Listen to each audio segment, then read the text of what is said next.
Okay, so we got this very basic problem. We have an app. At this point, anyone can access it and create new information. We don't have any sort of things built in to delete or anything like this, but this is a problem that needs to be solved, and it's a problem that needs to be addressed in your Finstagram applications as well. So to address that, I mean, aside from the usual active record stuff, I will show you a demo. We'll show you how to encrypt the password, how to retrieve it back, and just offer that basic functionality that we expect from modern web applications. So there's a problem with that, though. And this is kind of getting back to this HTTP protocol. It was never meant to track users between sessions, right? So if you log in one time, HTTP left to its own device will authenticate you, will show you your login screen, and then the next time you try to go to another authenticated resource, it'll forget that you exist. It has no notion of you as a person. We need to use what are called sessions to track a user between requests. So this is something that's added on. It's just been becoming an accepted part of web frameworks. But this is not the World Wide Web at its core. This is just something we've added on like so many other things. A couple of principles here. So now in the previous set of slides, you saw this example where we posted a sign-up where the user provided an email address and a password, and then we tried to save it to the database. If it's successful, we redirect, and we're going to see why as we go through the demo. We won't dwell on that too much, but this is just standard practice. If it failed, as you may recall, we render the form again. Very subtle thing, but very important when you're talking about real-world web applications. Now we're going to talk about helper methods, and I think these are properly called view helper methods, but we typically shorten the word just because they've become to be used outside of views as well. Initially, view helpers because we would write code in our Sinatra application with the intention of calling that code and generating content in our views. Just another way to connect the view to your controllers or your actions, your routes, whatever you want to call them. We can use helpers in addition to instance variables, for example. So we're going to talk about helper methods as well. The helper method we're going to use is just to make sure that the user is in fact logged in. Very, very useful, very practical application. So how do we log the user in? You've already kind of seen this, but you haven't seen this problem, right? So you've been introduced to the concept, and you'll have a demonstration today. But we have this problem that I described.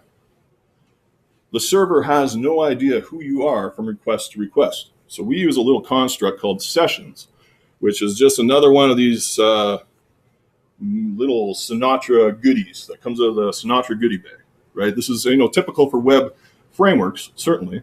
Parameters and sessions are not a concept unique to Sinatra by any stretch. One way lets us retrieve data from the user.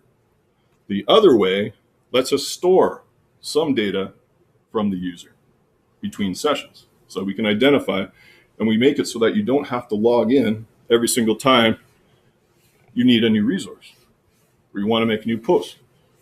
Without sessions, that's exactly what would happen. You would request the resource. The server would say, you better log in, give you the resource. You request another resource, server makes you log in again. Sessions solves that problem. How do we do it? Cookies. And you've heard these, they're much maligned. They are primarily used, I suspect, I'm guessing, 90% of the cookies on your browser are probably for advertising related tracking. I'm guessing. I don't think that would shock anyone if it was true. The cookie, though, is just a little piece of data stored in your browser. And this is what helps us to remind the server of who you are. So you've already introduced yourself to the server. The server already gave you some login credentials, stored your ID in a session. It sends the message back, and it sends a unique string. This is like the key value pair in a hash. You get a session ID or sorry, a unique session ID that travels back and forth now with every request to the server. Before, you would just make an isolated request. Now you've got a little extra payload, just a long string of digits. Sinatra receives that thing and it retrieves the data it has stored with you from the previous request. So here's a good place to, we'll give you a kind of a rundown. So, I've been using this terminology. I've been talking about post requests and get requests, put requests, patch requests, delete requests. That's always your method. Now, I think post, when I said before, it's like dropping a letter in the mail, because really everything's bound up and bundled up in one envelope. On the outside of that request, it's got the address, gets passed through the network, it finds its destination. The server opens up that envelope, you've posted your request.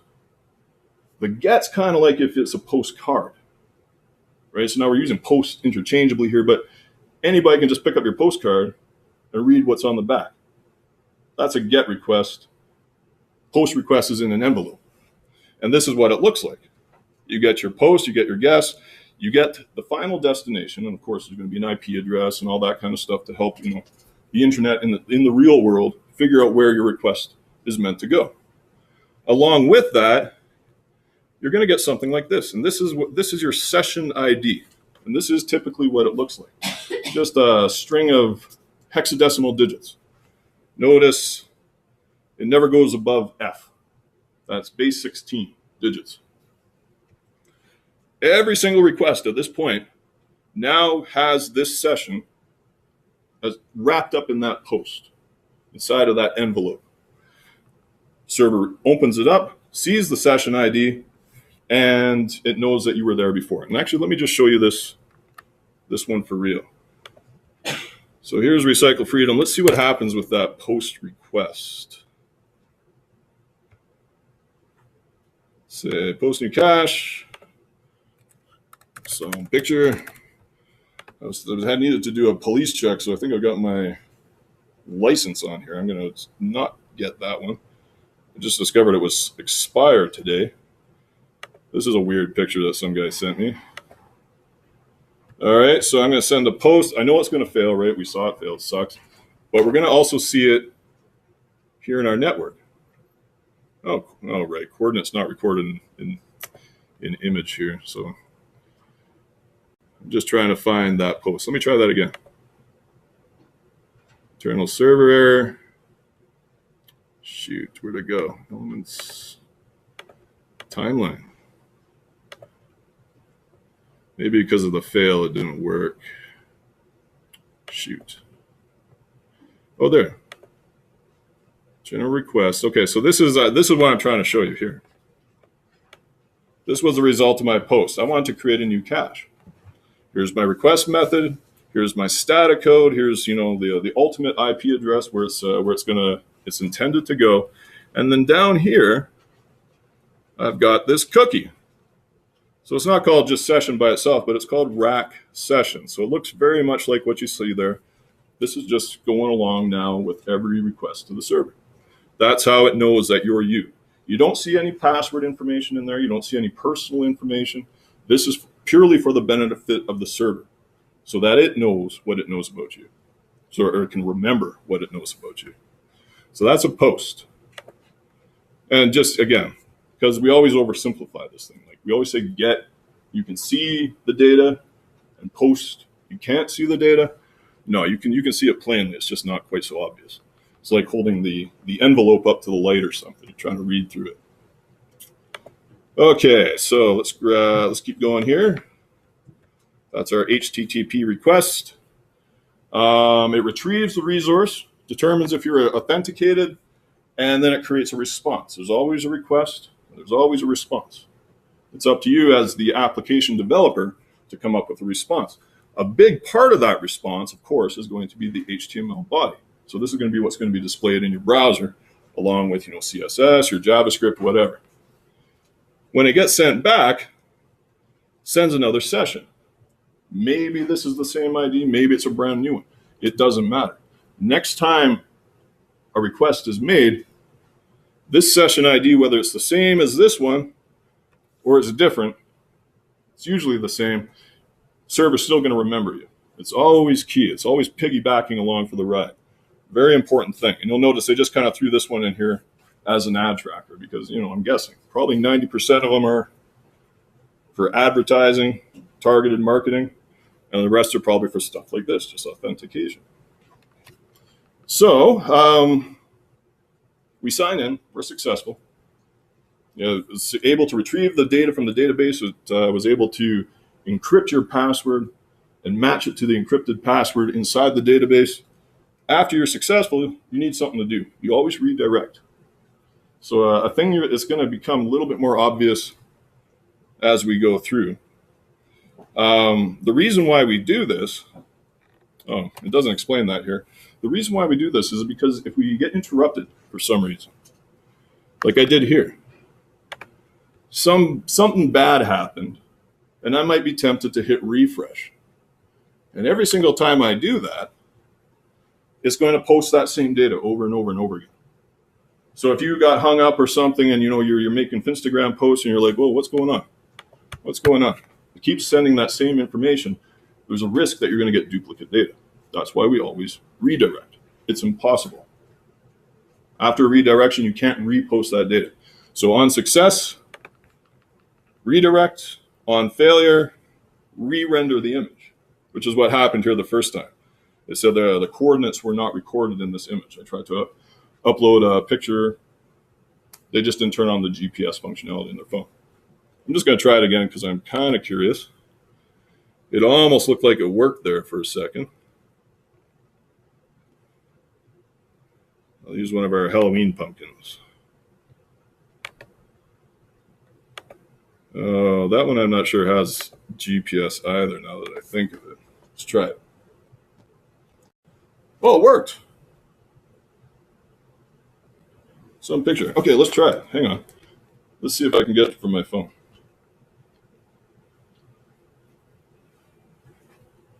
Get it while it's hot.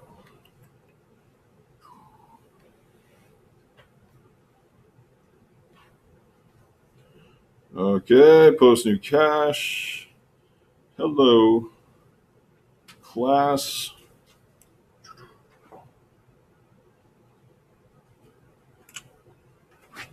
Okay, post.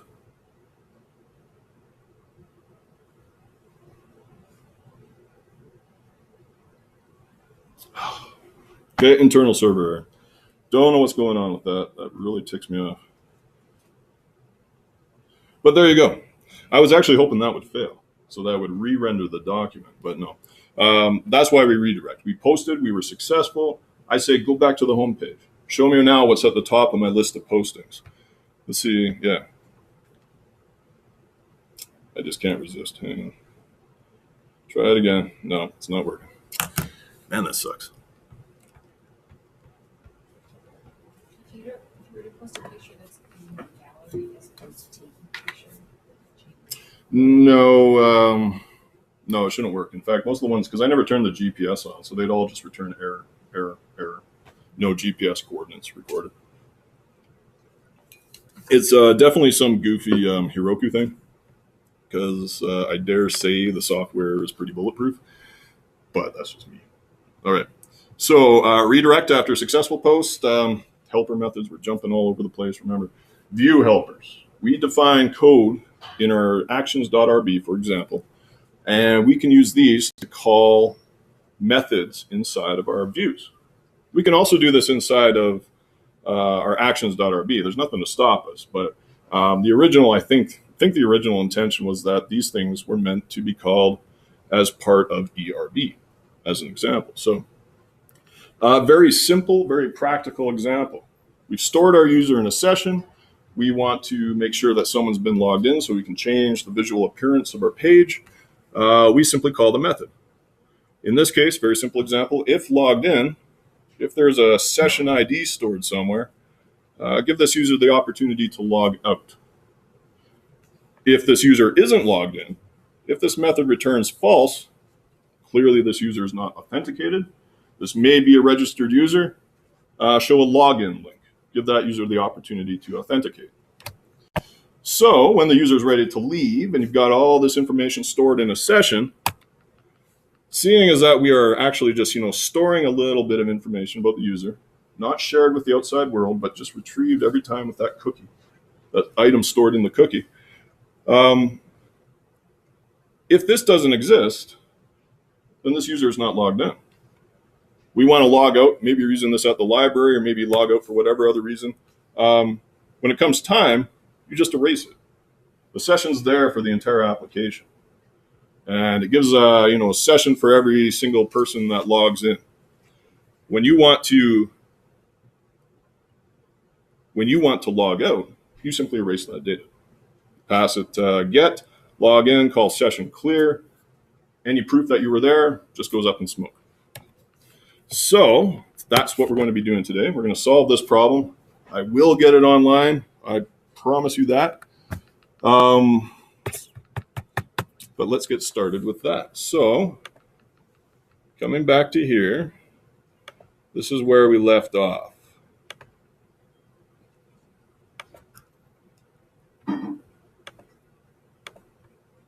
So it looks, I should look exactly the same as this. Oh, look at that. Yeah, some old data here. We can reset our database, no big deal. But that's where we're at. So now we've got a few things to do. We want to be able to log our user in. Very, very simple expectation. Pretty much every website, well, that's not true. Most websites have some sort of opportunity for you to authenticate somewhere and then add content, like through comments or however you interact with your app. So first thing I want to do is create the appropriate view, because that's the approach we're taking. Remember, I usually start with the database as our part-time class. Just the way we've been doing it, we've been starting from the user side, from the client side. So let's do that here as well. I will create a new file called login.erb. And this form is simply going to show us a view to collect information from the user. Just like any other one, but in this case, it's very specific information. So username and password. So that looks like this. Hang on, I got to get my reference here.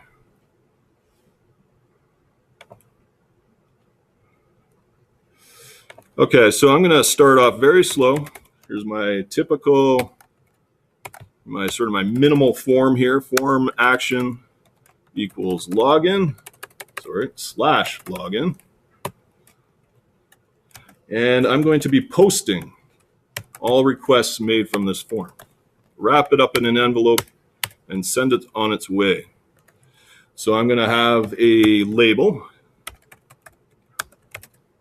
Whoops. Label for my email. Visual feedback to the screen. Label for email. And an input.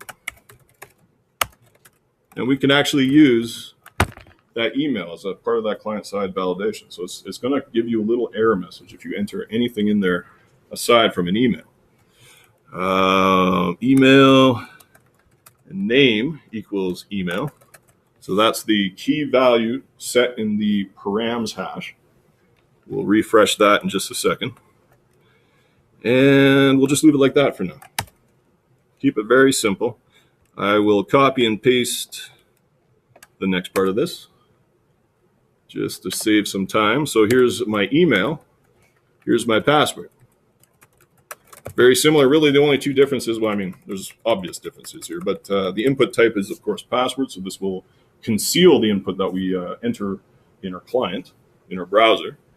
And this is going to get matched up with the params key inside of the params hash, or the password key inside the params hash. And after all that, we need some way to send this thing on its way. So I'm going to just use this button class.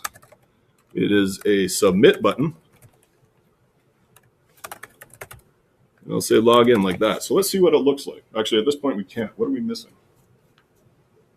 So I've created the view. How do I get the view?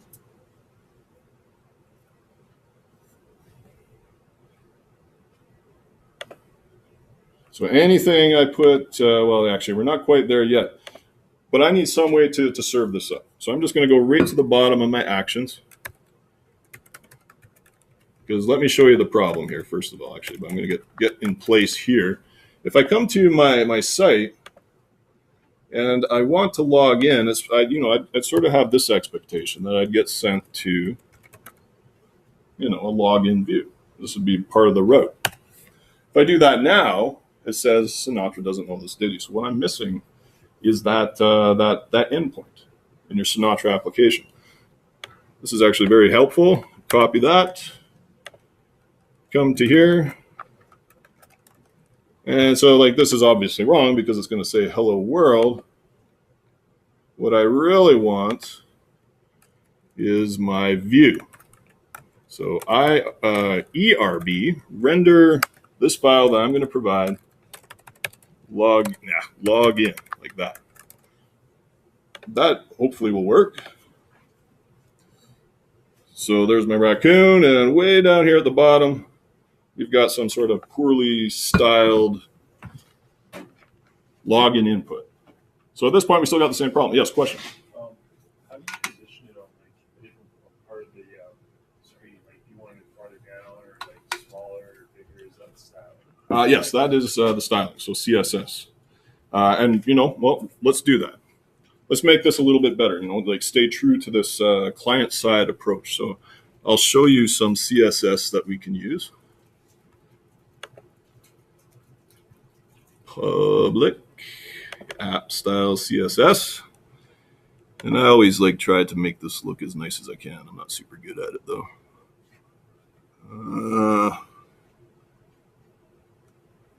Where'd it go? Oh, here we are. So this is the CSS I came up with, and I'm just going to jump ahead. Oh, this is my splash. Never mind. Hang on. I didn't do that through CSS. Let's take a step backwards here. So I'm going to my home page, and I want to adopt a similar style for everything here. So what I've done here so far is just provide pretty much the simplest login form you can imagine.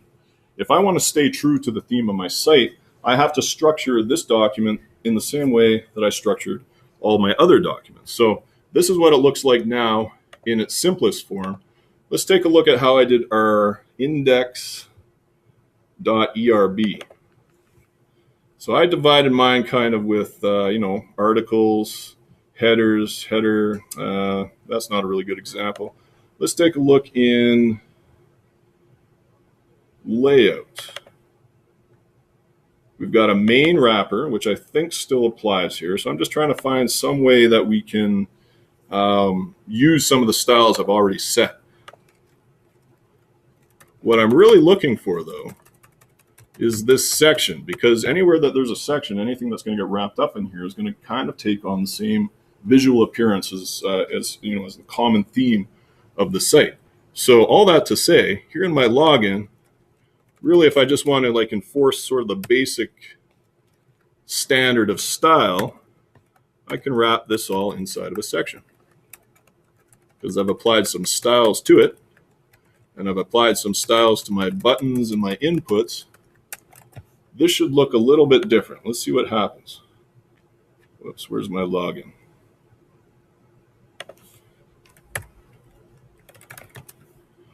That's another thing we're missing. We're missing a easy way to get to the login page. So it changed a little bit, right? Got a little bit bigger. Now I'm doing the whole mobile first thing. So I think it looks a little bit better on the cell phone than it does on the page, but a little bit nicer. While I'm thinking of it, actually, no, we're not quite there yet, but we do need a way to log into our screen. So let's just do a little bit more work on this, make sure it's to our liking, make sure that all our endpoints are in place, and proceed from there. So right now, it's a form, but it's not a working form. We got another situation where Sinatra doesn't know this ditty. And it's telling me, well, try this. This is what is expected inside of the form you've defined.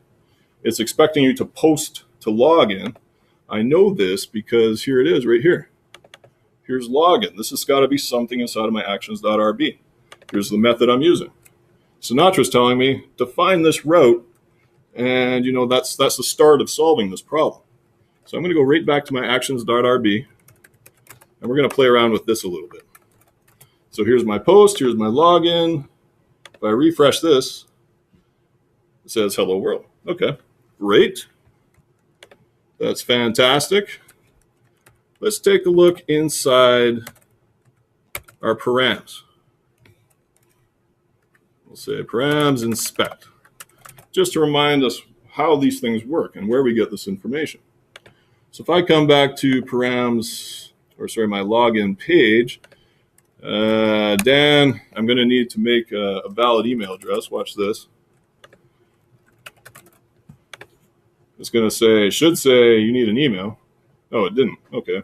It's not too picky. But there's that email. That's the input on our form. Here's the password. That's the input on our form. So this is where we're going to retrieve our data. So let's now we got to do a little bit of backup. We got to set the stage for our user. And we can't have this situation. This is a bad idea because it's just good stewardship of people's data. If your system was cracked, a lot of people use the same password over and over again.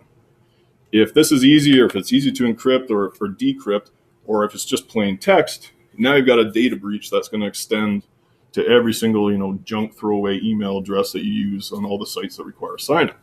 So this thing should be scrambled so that no one can read it.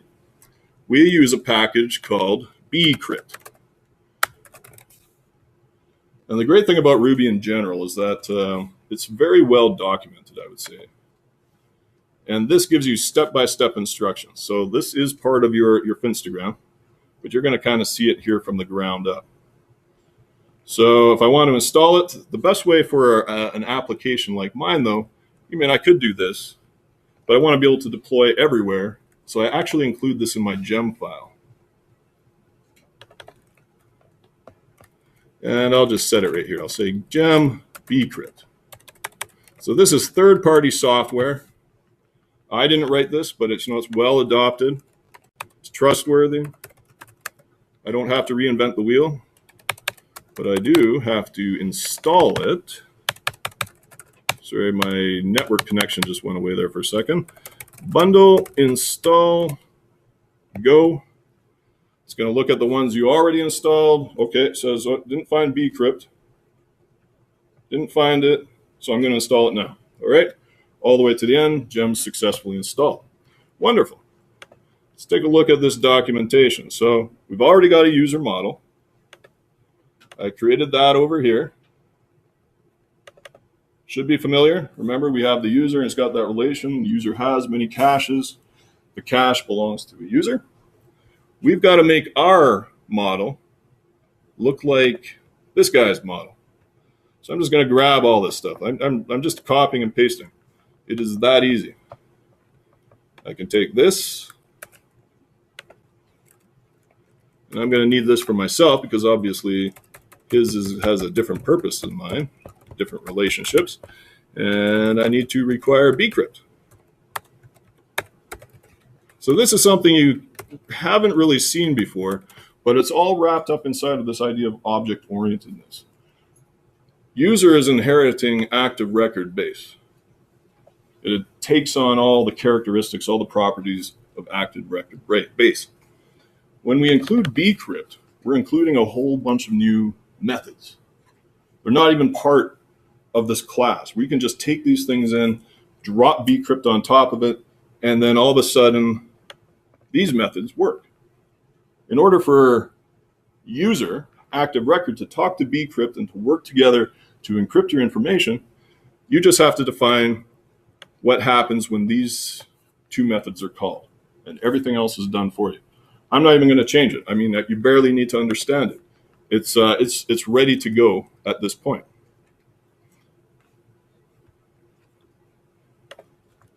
So one difference, though, when we have a user with a hashed password the database table itself needs to change. So what we've been doing is we've been proceeding in our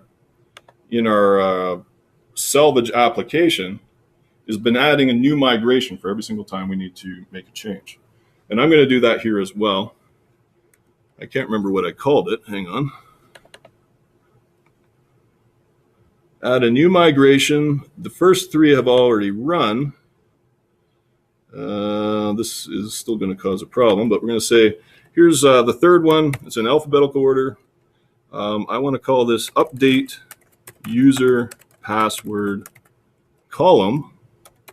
Just name it what it's doing. Very nice long descriptive name. .rb. And I want to make a change. So this is what my class definition looks like. This is a migration, and it inherits from the migration parent class, not unlike the Ruby, or sorry, the database model that you saw on the previous screen. But I'm going to make one single change. This is what my schema looks like now. Here's my users table. This needs to look like this. I'm playing a very dangerous game. Don't mess with this table, right? But it needs to look like this, because that's what your model's talking to. It's looking for that password hash where it's going to keep all that weird long encrypted string of characters. It needs some way to retrieve that. That's what's actually being stored in the database. Your plain text password is nowhere in sight. So I need to make that very small change. Let's undo that before disaster strikes. Okay, get rid of that. Here's my update. I just want to rename the column. In my users table, I want to change password to password hash. Just like that. Easy. Bundle exec rake db migrate. So just because of the rules, it already has executed this one, and this one. It is now going to execute the next one on the list that hasn't been applied yet. And there we go. So this is kind of a really flaky example, because at this point we still have our users. And watch what happens. I'm just going to show you just to prove it. Here's my users. User.all. I've got my email, Danny at Capitol Hill, and that of my arch nemesis, Lanny at Capitol Hill. My password isn't hashed. It still says secret, right? My password is secret. Lanny's is secret as well, not encrypted. So this is kind of where this demonstration gets a little bit flaky, because I have to reseed this database, and I have to start from scratch, because otherwise this data is never going to work. I'm going to keep saying secret. It's going to think it's already encrypted, and it's never going to find the results. So let's fix that problem. We're going to drop, start fresh.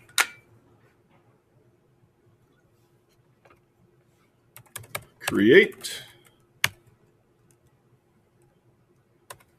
This is why it's so nice to have seed data. So many people neglect this. Migrate. So our database is there. It's defined. It's ready to go. It just doesn't have any data, so I seed it. And there we go.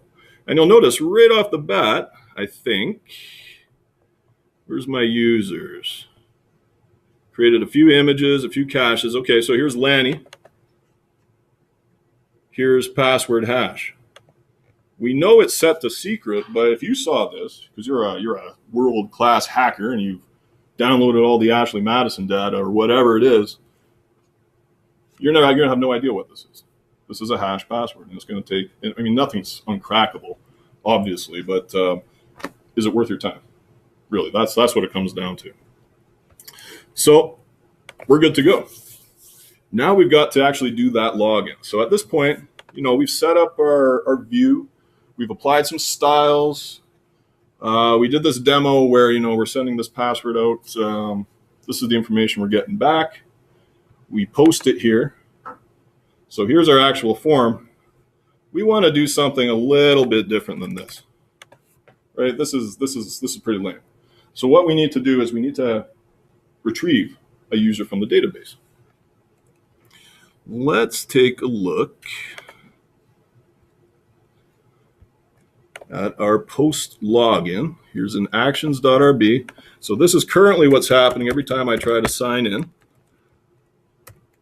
Let's do something a little bit different. Let's retrieve a user. So I've got a couple of users in the database. User dot find by email. This works. This is just another one of those nice things about Active Record and the Ruby ecosystem. It generates these things kind of on the fly. So it's a beautiful thing. I want to find by my email, so I just get that from the hash. Params email. You see it right here.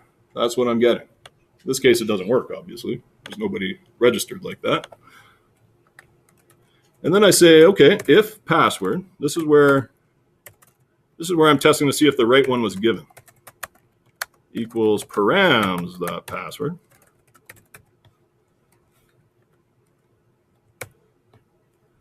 I want to redirect.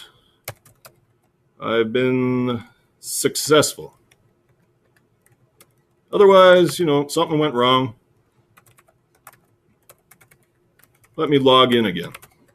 So there's a few things we have to add to our login screen, like, error messages, maybe you forgot to enter your email, all that kind of stuff. But at this point, it's doing that very basic thing. If it's successful, it's going to redirect you back to the homepage. So let's give it a try.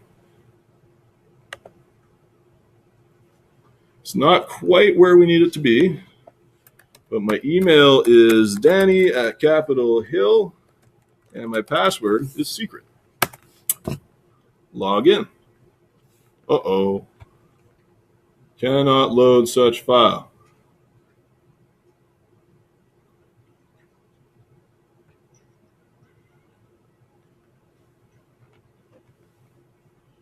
Why? Okay, I put in my gem file. Here's bcrypt.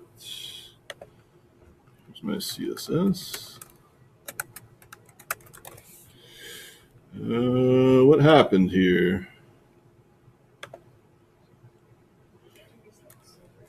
Oh, yeah, maybe. Okay, yes. I think that's actually a reasonable action. Thank you for the suggestion. Let's try that out. So I'll refresh this guy. Very good call. It probably loads the models and then doesn't reload. Let's try that again. Refresh. And that's going to ask me to confirm my submission. At least it should. Oh, no, there it went. Okay, so I'm logged in. Try it again.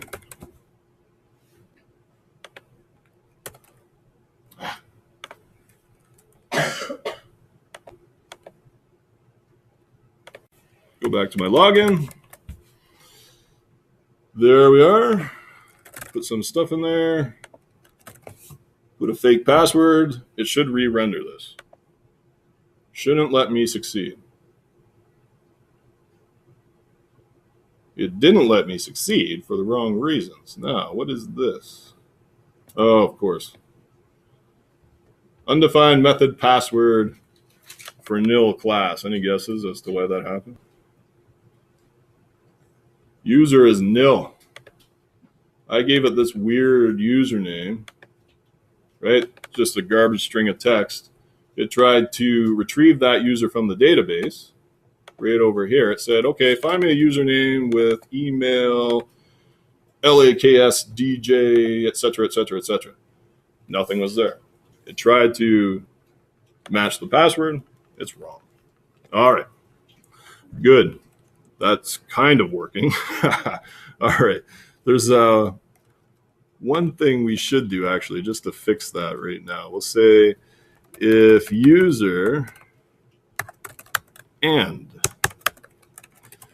So if the user doesn't exist, this is going to return false, and it's going to log in. It's going to re-render that page. Let's try that out. So this user doesn't exist. This password is wrong. There we go. Okay, so not a lot of feedback. Let's fix that problem. Let's add a couple more things to our login view. Let's grab our errors. Here we are. So same kind of thing we did with the post. Where's my login? There we are. If there's any errors in this class, whoops, print them out here. Tell me what I missed. Just like that. This still isn't going to work, though. Why do you think it's not going to work? Watch what happens. This is the kind of stuff a beginner will look at and be like, what is going on here? How is this possible? Undefined method errors, again, another nil class. Something isn't defined. What is it? Users. This guy. User is not defined. So when I went and I refreshed, now I'm just on the login page, I'm making a get. I refresh this, I'm going to do the same thing. Get me the login route, bring me back this information, gives me the same problem. So somewhere, not here, as far as we know, this is just fine because it never actually gets here. It's somewhere up here. This is what's causing the problem. And I know you saw this before. I'm going to show you where you did see this. User equals user.new. Problem solved. You remember where you saw this before? Yeah, it's up in where? Cache, right there. Right, we're just giving an empty object. Now it's going to be defined. It doesn't do anything. It's just there. It's just kind of for convenience, right? So now it's going to come back. Wonderful. This time it works. Put in some junk stuff there. Put in our password. Hopefully, it's going to give us some good error messages back. Nope. Undefined. Oh, yes, it's still a nil class. Oh, my goodness. All right.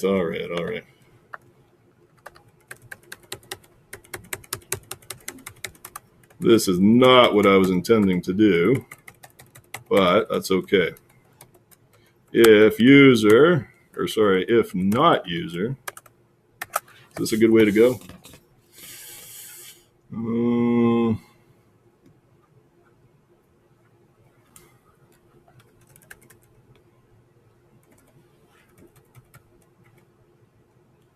We'll say, this is so hokey. I don't know if this is a good way to do it. This is actually an interesting question. So if I say if not user, and I just say,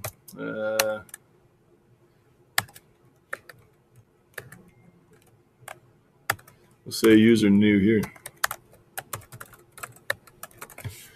Not exactly proud of that solution, but let's try it out. Hang on. Invalid hash at login.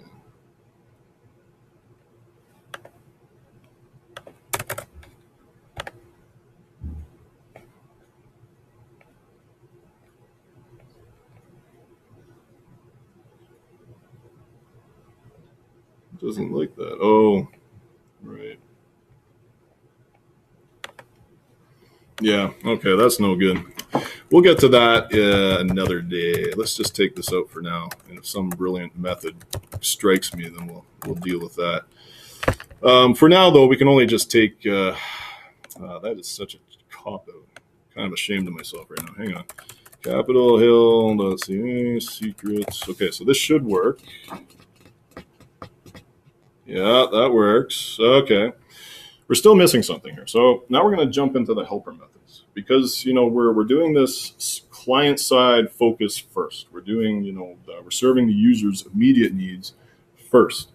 So we're here. We don't know if we're logged in or if we're logged out. Ideally, and this is actually what I did when I was preparing, I said, okay, well, if I'm not logged in, I want this button to be different. I want this button to say, go to the login page, right?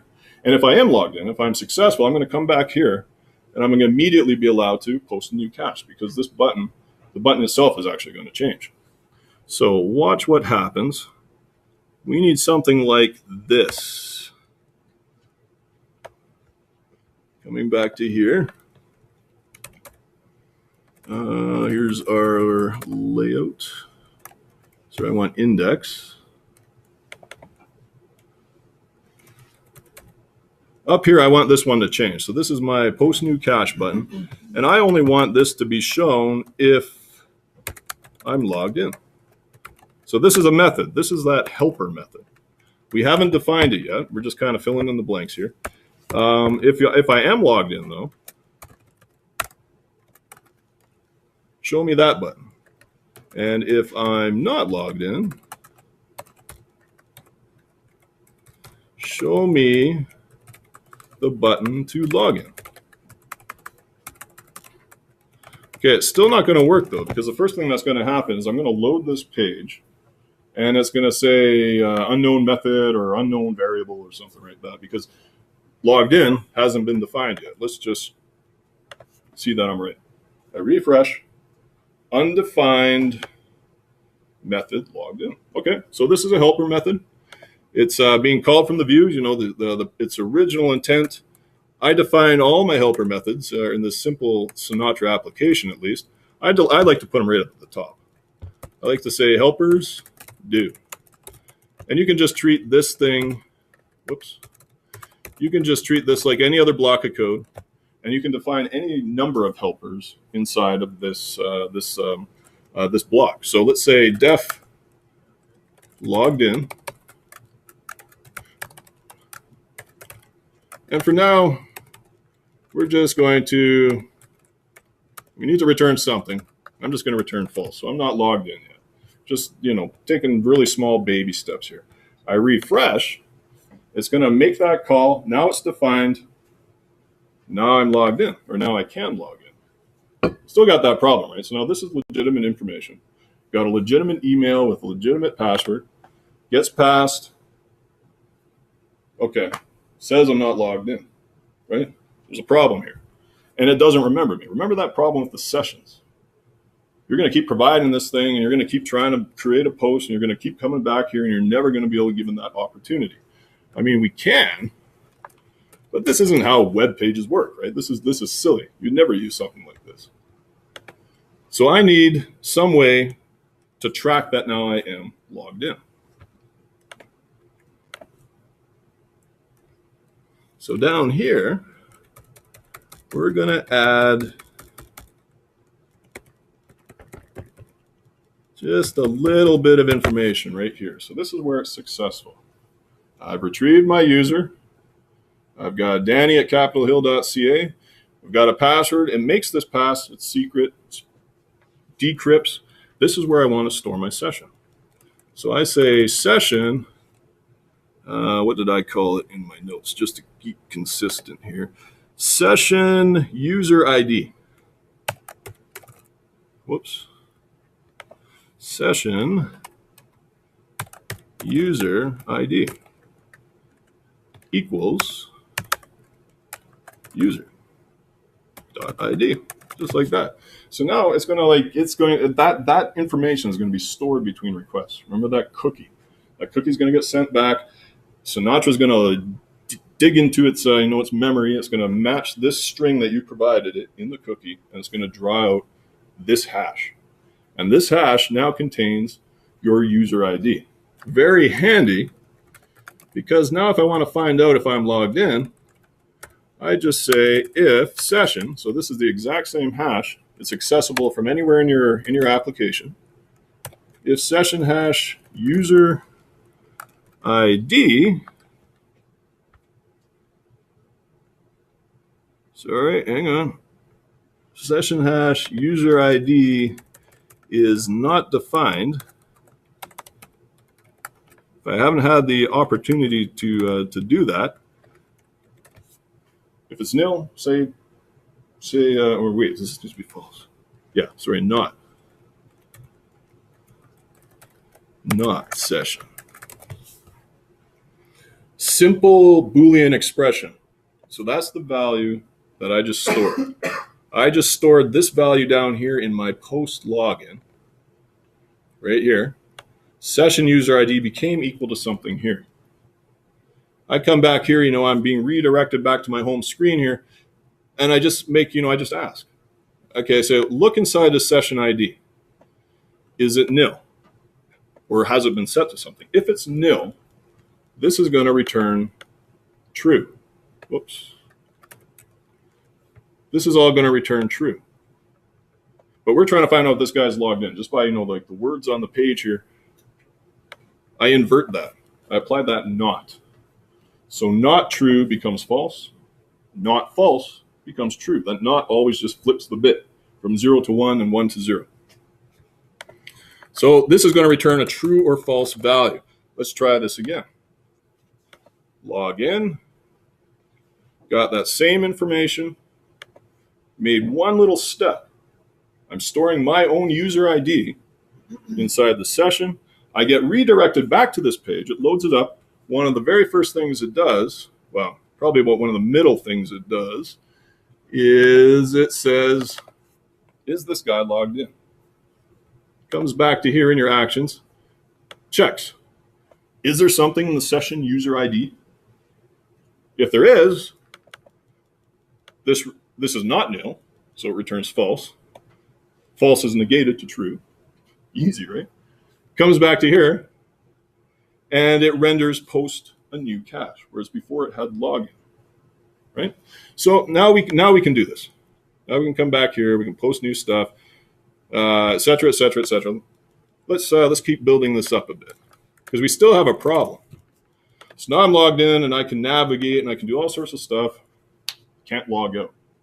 How do I get out of this? How do I clear that session so that someone can't come behind me on this machine? Maybe you got like a little brother, or you got children like I do. They're going to go in there and get everything all messed up. You want to log out. So probably the best thing to do, is kind of use this if logged in, this helper method that we've defined. And if I am logged in, give me a little link up here that lets me log out. Okay, so let's do that. Index, sorry. These things are so carefully choreographed sometimes. This is in my layout, I think. Right, there we are. So come to my layout. So this is like the big box that contains all the little boxes. And I've got my splash here, right? So this is where that raccoon picture shows up. This is, about the top 30% on your cell phone. Right just here above here where it says Recycle Freedom, that's the orange hashtag over top of the green can. I'm going to ask that question. Is this guy logged in? If logged in, show me a button. Show me the button to log out. And then, of course, it's an open, so I need to close it, just like that. So if I'm logged in, log me out. All right. This isn't going to look quite right. We're going to have to restyle it, I think, but I am logged in. Now I have this logged up. Okay, let's make it look a little nicer. We're going to do the user-focused development or user-driven development. I'm just going to kind of copy and paste this styling. So this is all up inside of this header here. Here's my header. Here's my logout. So I want to apply just to this link. It's going to be inside of this this splash. There's only one. So I'm going to put a couple styles here. Right down at the bottom. We'll say, okay, splash any link inside the splash, so that includes the home page. I want that to be color orange. Okay, so small difference. Let's see if it works. Should change from blue to orange, I hope. Yep, okay, so it's looking a little bit better. We'll position it to the right. So push it all the way to the right-hand side of the screen. Is that going to work? Nope, not yet. Hang on. Still got a couple more styles. We'll do the top right now, 1EM. The real magic happens when I say position absolute. That's what should move it to the right-hand side. There it is. Okay, there's my logout. One small improvement. That little line underneath there. I don't like that at all. There may come a day when the line comes back into fashion, but for now I think it's better just to take it off. So there's my logout button. Looking pretty good. I can log in. Still can't log out. Sinatra doesn't know that, did he? All right, so let's let's do as little work as possible. Copy and paste this very helpful suggestion from Sinatra. You can trust that Sinatra, if it knows the ditty, it will find it. If it doesn't, it's always very helpful. It tells you, okay, this is what you need to do to get started. Let's solve this problem.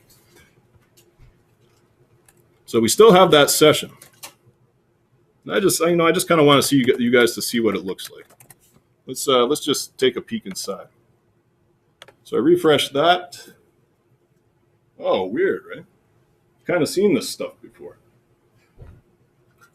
You saw it when we're looking at our, is it sources, timeline? You can actually see all this stuff in here. I can never remember how to find it. Where's my local storage?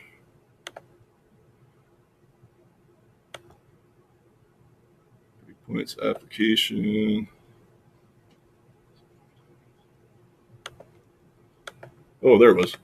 Local storage. Somewhere in here. Okay, here's my application. Session storage. Where's my cookies? Cookies. There we are. Oh, there it is. Rack session.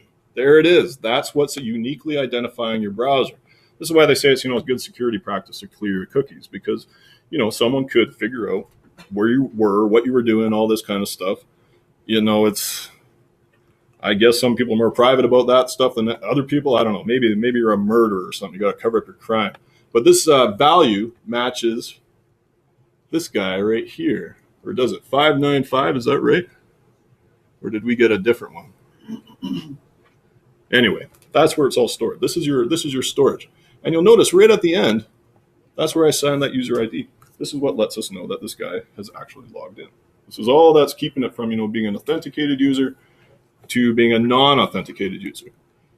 If we get rid of this, we are no longer logged in. So let's do that. I'm going to say session clear. The slide gave you kind of a more verbose example, just to refresh your memory. You want to log out. It says, okay, well, explicitly set that value to nil. I'm taking the shortcut. I'm just saying, get rid of everything. I want to get rid of all this stuff. So let's try that again. It's not going to look too well. It's going to look entirely different. Now it's gone. All that information that was previously stored is now gone. It's like you never existed on the server. You are now logged out. This was, a successful logout. We're not really where we want to be. We got to be able to tell. We want to send the user somewhere that's a little bit friendlier. So I'm going to get rid of that inspect for now. And after you log out, just send the user back to the home page. Redirect. 302. Status 302. So I press refresh. Should redirect me. Okay. So let's follow this process here. I log in.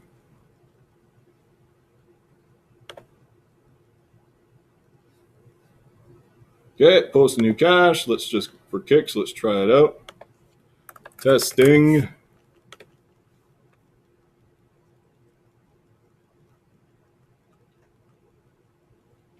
And I think those pumpkins had GPS, if I'm not mistaken. Open. And post. See, why does it work so well with Cloud9, but it doesn't work with Heroku? This is the struggle of every DevOps. But here's my Halloween pumpkin. There he is.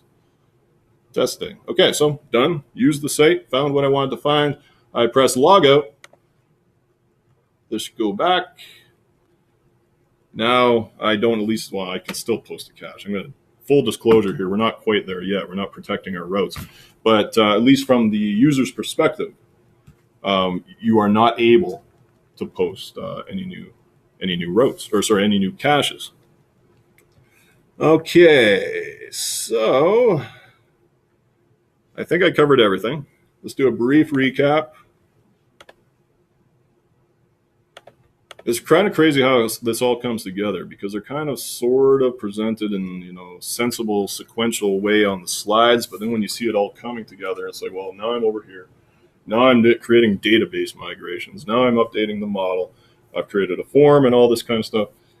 You really do have to have a broad understanding of how these things all come together, and that just doesn't happen overnight. So that's why you're here. So we talked about logging the user in. We talked about how we track users between sessions with this magic cookie string. You saw actually in the browser where you can take a peek at these cookies. We see that cookie piggybacking along for the ride. Now it's all stuffed in the envelope. Someone's going to open it up, going to find out, oh yeah, this user's been here before. Yes, question. Are there issues if you log in from different Nope. I say that, but I'm not. I mean, I'm can't really demonstrate. You can try it actually. Wouldn't your session have different? You have a different session, right? So this computer, say you logged in as Danny at Capitol Hill on your machine, and I'm logged in over here. I've got a unique session here. You've got a unique session there. Two different users. Right. So, okay. Another recap. So here's our request. Every request has a response. Some successful, some not. If it's a successful post, always redirect. We never actually did see that problem come up. The problem is there's the risk of duplicate data. If you keep hitting refresh and there's some sort of interruption, post, you're going to see like 5 pumpkins, right? That we solved that problem with redirects. We have our helper method. So we call this inside the view. We make sure the user's logged in. We display a logout link if the user's logged in. We display post new cache if the user's logged in. If not, take out the logout link, give the user the opportunity to log in. So when a user's ready to leave, all we have to do, because you saw how that session works and how it kind of straddles all these different routes, and it's always there until it expires or until you delete it, we can just, clear it. Set the value to nil if you like, or just erase everything. Because you saw the difference there. You saw like the cookies, you saw the strings of characters. You saw the before and after. Press clear, it's just an empty hash. And there we go. So I think that's it for demo. Let's just do a really quick deployment. So I'm going to say git status. Let's say git add. So I'm trying to remind you, because we actually don't cover Heroku until the last day of class, but I introduced it, 2 classes ago, I think. Or was it 1? I can't remember. Anyway, so let's say git add, git status, get week 5, day 1 demo output. I don't know. Git status, git push. Okay, so I'm pushing it to GitHub. You are always welcome to download it and improve it. That'd be wonderful. Now I need to push to Heroku. So remember, I've got my Git remotes. I've got my typical origin set to my Git account, and I've got Heroku. So at this point, I can't actually interact with Heroku. I have to log in. Heroku. And I invite you to refer to the lecture summary a couple of days ago and just try to do this for yourself, because you're all at the point where you should have something that you can show off if you like. And this is always just kind of an underappreciated step. It's very difficult to get right. Okay, so I'm logged in. I can talk to Heroku. I left myself a really helpful note in my README. So I've changed some database stuff. I want to erase the one I've got live. So I'm going to get rid of this entirely. And it's going to say I need to confirm, because this is production data. Okay. Let's try that again. Confirm. Recycle freedom. Database is now gone. And I think if I refresh this should crash hard, I think.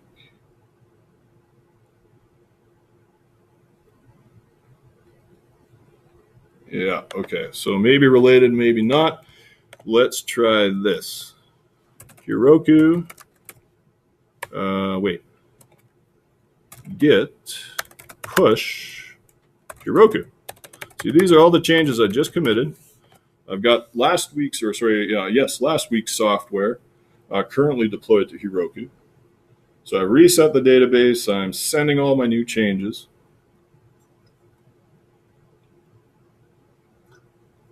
And I'm kind of hoping whatever database problems were there, once I've redeployed, I hope that that's all solved.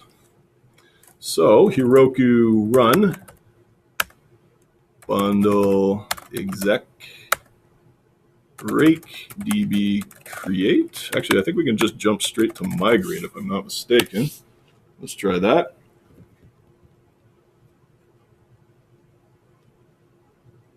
Okay, updated the password column. So now I'm hashing my passwords. Okay, this is the new one. So it shouldn't crash hard anymore. We should have some real data in there. Oh, whew, okay. Well, we don't have any real data, so now we need to seed. And if we log in at this point, like nothing's going to work and it's going to crash. And there's that thing I was copping out on just a few minutes ago. We will get to that in an upcoming class. That might be a bad idea to get too far ahead. Okay, so seed, insert that fake data, just demonstration data.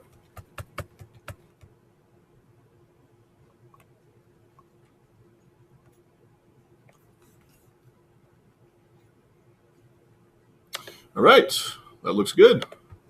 Okay, we should see some stuff. Yeah, some old pictures that we're familiar with now. I go to login. Danny and Lanny should both exist. Password is secret. Okay, looks good. Log out button, sure, why not? Log out button appears. I can now post to cache. Okay, let's try it out. Let's try it out. So now I've got to log into this one now too. Okay.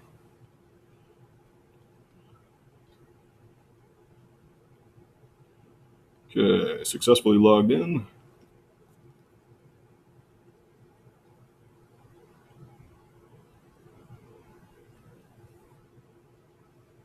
Oh, maybe we'll do a selfie.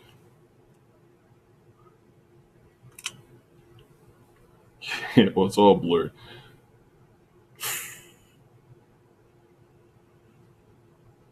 Oh, it worked. Okay, so here it is. Refresh. A little blurry, a little less, a little less showmanship than I would like, but it's like my pumpkin, except here's the guy that carved the pumpkin coming back to haunt me. And here it finds us on the map. We open it up. And if you're familiar with the neighborhood, you should recognize here's Chicken on the Way, one of my favorite spots in the city. And this is roughly where I was standing. So I know it seems like everywhere you take a picture in the room, you're going to be probably roughly at this spot. But that's because it's not true GPS. It's not coming from a satellite. It's coming from cell phone towers trying to approximate your exact position. So I'm very pleased that actually worked. Any questions? All right. I never know what you guys are thinking. You should tell Jen. She's here. And she's a trustworthy confidant because you don't want to tell me, I hope this was helpful. I hope this is entertaining. And in truly, take this, make it better. I was thinking, if you were had a car lot, pick apart, you could just kind of go through there, take pictures. Okay, there's an alternator, and people could come search and know exactly where these items are in your lot. One possible application, right? I'm just going looking for junk around the city. Picture tag, maybe, I don't know, like another Pokemon game, except way more primitive. All sorts of opportunities here. So there you go. I will